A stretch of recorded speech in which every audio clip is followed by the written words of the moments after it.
మన ఆంధ్ర, తెలంగాణ ప్రాంతాల్లో పచ్చి పులుసు అంటేనే ఫేమస్. అందులో ఆంధ్రాలో, విజయవాడలో, కృష్ణా జిల్లా ప్రాంత వాసవ్యులైతే గనక పచ్చి పులుసు పెట్టడంలో నెక్స్ట్ లెవెల్ అనమాట. చాలా సింపుల్ ఇంగ్రీడియంట్స్‌తో అండి ఈ సమ్మర్‌లో మనం ఈజీగా చేసుకునే రెసిపీ ఇది. దీనికి కావాల్సిన ఇంగ్రీడియంట్స్ రెడ్ మిర్చి, అలాగే ఆనియన్, కొంచెం బెల్లం, అలాగే చింతపండు. చాలా సింపుల్ ఇంగ్రీడియంట్స్ అండి. చివరి వరకు వీడియో చూడండి. కొత్త వాళ్ళైతే సబ్స్క్రైబ్ చేయండి, ఫాలో చేయండి. ఓకేనా? అలాగే దీని ప్రాసెస్‌లోకి వెళ్ళిపోదాము. ఫస్ట్ అయితే మనం రెడ్ మిర్చి తీసుకుందామండి. దీన్ని లైట్‌గా మనము మంట మీద కాల్చుకోవాలి. యాక్చువల్లీ ఇంతకుముందైతే మా అమ్మమ్మ వాళ్ళైతే ఇంటి దగ్గరైతే నిప్పుల మీద కాలుస్తారండి. మాకు ఆ ఫెసిలిటీ లేదు కాబట్టి స్టవ్ మీద ఇలాగా కాలుస్తున్నాము. ఇలాగే కాలిస్తే బాగుంటుందండి. నుప్పులైతే ఇంకా బాగుంటుంది. ఆ టేస్టే వేరే లెవెల్లో ఉంటుందన్నమాట. చక్కగా మిర్చిని అయితే మనం ఇలాగా కాల్చేసుకోవాలండి.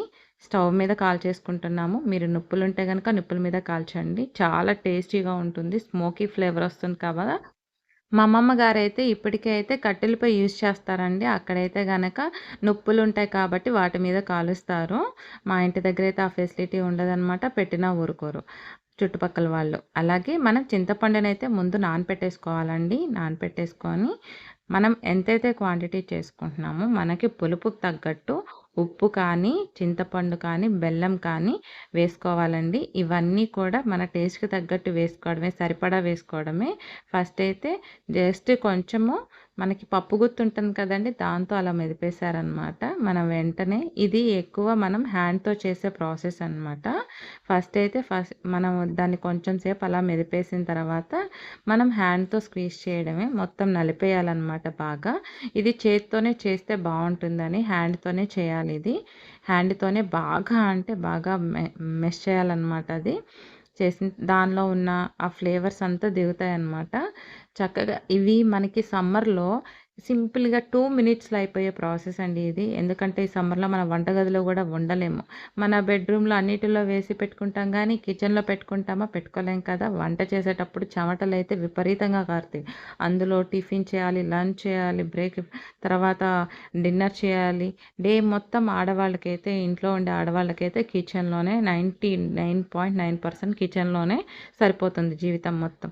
ఇలాంటప్పుడు ఒక్కొక్కసారి మనం విసిగిపోతూ ఉంటాం. ఈరోజు చేయాలా బద్ధకం వేస్తది. అలాంటప్పుడు ఇలాంటి పచ్చి పులుసు చేసుకొని తింటేనండి ఆహా! పని తొందరగా అయిపోతుంది. టేస్ట్‌కి టేస్ట్ ఉంటుంది. చాలా తేలిగ్గా అయిపోతుంది కదండీ! నెక్స్ట్ లెవెల్ ఉంటుంది. ఆ పైన ఏదైతే మొత్తం మనం ఇలాగా నలిపేసిన తర్వాత వేస్ట్ అయితే వస్తుందో అదంతా మనం తీసేసేయొచ్చండి. మనం ఇది పచ్చి పులుసు అంటున్నాం కాబట్టి పచ్చి పులుసు అంటేనే మీకు అర్థమవుతుంది ఆ సెంటెన్స్‌లోనే. దీనిలో మనం ఏ తాలింపు ఏది వేయక్కర్లేదండి. కొంతమంది వేసుకుంటున్నారు. ఇదైతే గనక పాత తరంలో మా అమ్మమ్మల కాలం నాటి నుంచి నేనెక్కడ చూసినా కూడా కృష్ణా జిల్లాలో మా వాళ్ళ ఇళ్లల్లో కానీ, మా చుట్టుపక్కల గానీ ఇలాగే చేసేవాళ్ళనమాట. ఇదే ఓల్డ్ స్టైల్ పచ్చి పులుసు. ఇలాగే చేస్తారు. ఆల్మోస్ట్ రెడీ అయిపోయిందండి. దీనిలో ఉప్పు, స్వీట్ అలాగే బెల్లం కానీ, చింతపండు సరిపడా వేసుకొని ఇలాగ చేసుకోవాలండి. ఆల్మోస్ట్ రెడీ అయిపోయింది. మనకి ఇంకా మిగిలినవి ఏం యాడ్ చేసుకోవాలంటే బెల్లం యాడ్ చేసుకోవాలి. అలాగే పచ్చి ఉల్లిపాయనండి. దీన్నేమి మనము కుక్ చేయక్కర్లేదు.